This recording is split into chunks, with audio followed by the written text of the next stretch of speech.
आप सभी का स्वागत है मेरे चैनल में।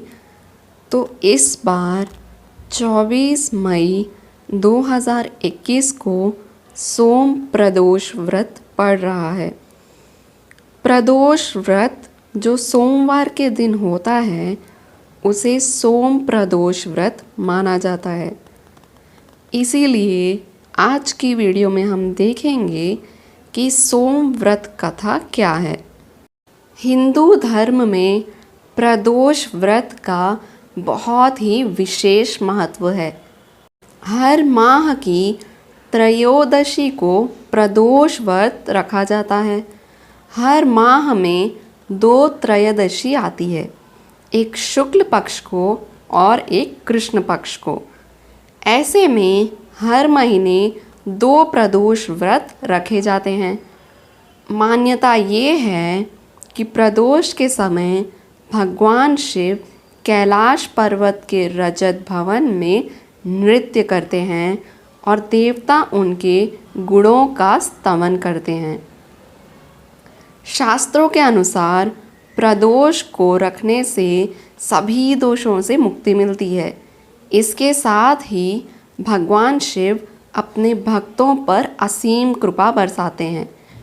प्रदोष व्रत के दिन भगवान शिव के साथ साथ माता पार्वती जी की पूजा भी करनी चाहिए। मान्यता ये है कि इस दिन प्रदोष काल में पूजा करने से सुख संपत्ति और सौभाग्य की प्राप्ति होती है। तो मई के महीने में पहला प्रदोष व्रत था 8 मई को और दूसरा 24 मई को है। इस दिन सोमवार होने के कारण इसे सोम प्रदोष व्रत भी कहते हैं।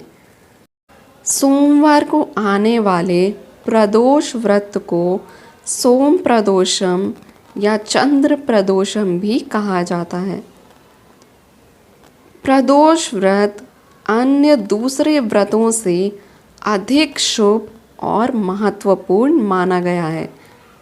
मान्यता ये है कि इस दिन भगवान शिव की पूजा करने से आपके सभी पापों का नाश होता है और मृत्यु के बाद मोक्ष की भी प्राप्ति होती है। सोम प्रदोष व्रत को करने से मनुष्य में सुविचार और सकारात्मक आती है। तो कथा सुनने से पहले अब हम देख लेते हैं कि प्रदोष व्रत के नियम क्या हैं। प्रदोष व्रत यूँ तो निर्जला रखा जाता है, इसीलिए इस व्रत में फलाहार का भी विशेष महत्व है। प्रदोष व्रत को पूरा दिन रखा जाता है। सुबह नित्य कर्म के बाद स्नान करें, फिर आप व्रत का संकल्प लीजिए, फिर दूध का सेवन कीजिए और पूरे दिन उपवास करना है। प्रदोष काल में भगवान शिव जी की पूजा करने के बाद ही आप भोजन ग्रहण कर सकते हैं। प्रदोष व्रत में अन्न, नमक, मिर्ची इन सभी का सेवन नहीं करना है।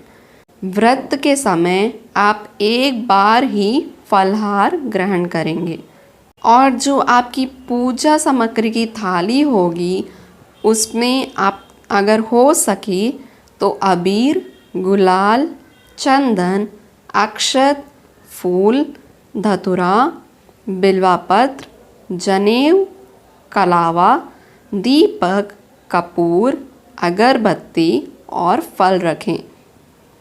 अगर आपको इन सभी की जानकारी नहीं है तो आप बस भगवान जी का अभिषेक करके उनके मंत्रों का जप करके भी व्रत आरंभ कर सकते हैं। तो आइए देखते हैं कि सोम प्रदोष व्रत कथा क्या है। एक नगर में एक ब्राह्मणी रहती थी। उसके पति का स्वर्गवास हो गया था। अब उसका कोई सहारा नहीं था, इसीलिए प्रातःकाल ही वहाँ अपने पुत्र के साथ भीख मांगने निकल पड़ती थी। भिक्षा मांगकर ही ब्राह्मणी स्वयं व पुत्र का पेट पालती थी। एक दिन ब्राह्मणी घर लौट रही थी तो उसे एक लड़का घायल अवस्था में कहराता हुआ मिला। ब्राह्मणी दयावश उसे अपने घर ले आई। वो लड़का विदर्भ का राजकुमार था। शत्रु सैनिकों ने उसके राज्य पर आक्रमण कर उसके पिता को बंदी बना लिया था और राज्य पर नियंत्रण कर लिया था। इसीलिए अब वहाँ मारा मारा फिर रहा था। राजकुमार ब्राह्मण पुत्र के साथ ब्राह्मणी के घर ही रहने लगा। एक दिन अंशुमति नाम की एक गंधर्व कन्या ने राजकुमार को देखा और उस पर मोहित हो गई। अगले दिन अंशुमति अपने माता पिता को राजकुमार से मिलाने लाई। उन्हें भी राजकुमार भा गया। कुछ दिनों बाद अंशुमति के माता पिता को शंकर भगवान ने स्वप्न में आदेश दिया कि राजकुमार और अंशुमति का विवाह कर दिया जाए। उन्होंने वैसा ही किया। ब्राह्मणी प्रदोष व्रत करती थी। उसी के व्रत के प्रभाव और गंधर्वराज की सेना की सहायता से राजकुमार ने विदर्भ के शत्रुओं को खदेड़ दिया और पिता के राज्य को पुनः प्राप्त कर आनंदपूर्वक रहने लगे। राजकुमार ने ब्राह्मण पुत्र को अपना प्रधानमंत्री भी बना लिया। ब्राह्मणी के प्रदोष व्रत के महात्म से जैसे राजकुमार और ब्राह्मण पुत्र के दिन फेरे, वैसे ही शंकर भगवान अपने दूसरों भक्तों के दिन भी फेरते हैं। तो अब हम देखते हैं कि प्रदोष व्रत की पूजा कब करनी चाहिए। प्रदोष व्रत के दिन भगवान शिव जी की पूजा प्रदोष काल में करना चाहिए। सूर्यास्त से 45 मिनट पूर्व और सूर्यास्त से 45 मिनट बाद तक का समय प्रदोष काल कहा जाता है।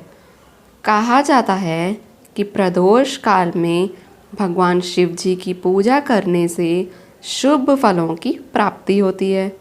प्रदोष व्रत के दिन भगवान शिव जी का अभिषेक करें और अगर हो सके तो उन्हें बेलपत्र भी अर्पित करें। इसके बाद भगवान शिव के मंत्रों का जप करें।